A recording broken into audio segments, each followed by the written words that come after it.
ദേശീയപാത നവീകരണത്തിന്റെ ഭാഗമായി കാസർഗോഡ് ചെറുവത്തൂർ കൊവ്വലിൽ നടക്കുന്ന സർവീസ് റോഡ് നിർമ്മാണം അനിശ്ചിതമായി നീളുന്നു. 2 ആഴ്ചയ്ക്കുള്ളിൽ പൂർത്തിയാകുമെന്ന് പറഞ്ഞ നിർമ്മാണ പ്രവൃത്തികൾ 1.5 മാസമായിട്ടും എങ്ങും എത്തിയിട്ടില്ല. ജനുവരി 2-ന് ആരംഭിച്ച് 2 ആഴ്ചയ്ക്കുള്ളിൽ പൂർത്തിയാക്കുമെന്ന് അധികൃതർ ഉറപ്പു നൽകിയ റോഡ് പണിയാണ് 1.5 മാസം പിന്നിട്ടിട്ടും പാതി പോലും കഴിയാതെ ഇഴഞ്ഞു നീങ്ങുന്നത്.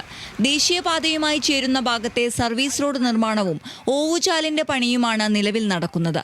നിർമ്മാണത്തിന്റെ ഭാഗമായി ദേശീയപാതയിലേക്ക് എത്തിച്ചേരുന്ന കൊവ്വൽ റോഡും അടച്ചതോടെ നൂറുകണക്കിന് ആളുകൾ ദുരിതത്തിലായി.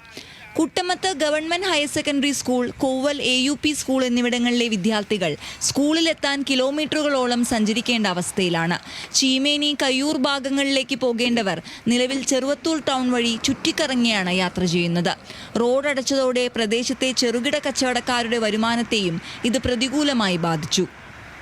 ആവശ്യത്തിന് തൊഴിലാളികളില്ലാത്തതും കൃത്യമായ മുന്നൊരുക്കം നടത്താത്തതുമാണ് നിർമ്മാണം നീളാൻ കാരണമെന്നാണ് നാട്ടുകാരുടെ ആരോപണം. ഈ 2 റോഡും ഇപ്പോൾ ബ്ലോക്ക് ചെയ്തിട്ട് 1.5 മാസം കഴിഞ്ഞു. 2 ആഴ്ചയോളം ഉള്ള വർക്കാണെന്നാണ് നമുക്ക് അറിയാൻ കഴിഞ്ഞത്, അന്ന് പറഞ്ഞത്. പക്ഷെ എന്നിരുന്നാലും അപ്പോൾ ഇവിടെ ഈ സംബന്ധിച്ചിപ്പം ഈ ഒരു സ്കൂളുണ്ട് തൊട്ട് മേലെ, ഗവൺമെൻറ് ഹയർ സെക്കൻഡറി സ്കൂള്.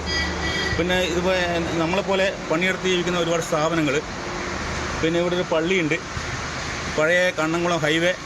ഇതൊക്കെ ഈ ഒരു ഭാഗത്തുള്ള ആൾക്കാർക്ക് അങ്ങോട്ട് ബന്ധപ്പെടാനുള്ള ഒരു മാർഗ്ഗമാണ് ഇപ്പം അടഞ്ഞു കിടക്കുന്നത് ഇത്രയും മാസങ്ങളായിട്ട്. ദേശീയപാതയുടെ പല ഭാഗങ്ങളിലും സമാന രീതിയിലുള്ള അശാസ്ത്രീയമായ പ്രവൃത്തികൾ നടക്കുന്നുണ്ടെന്ന പരാതി നേരത്തെ തന്നെയുണ്ട്. കരാർ കമ്പനിയുടെ മെല്ലെപ്പോക്കിനെതിരെ പ്രദേശത്ത് ശക്തമായ പ്രതിഷേധവും ഉയർന്നിട്ടുണ്ട്. ന്യൂസ് മലയാളം, കാസർഗോഡ്.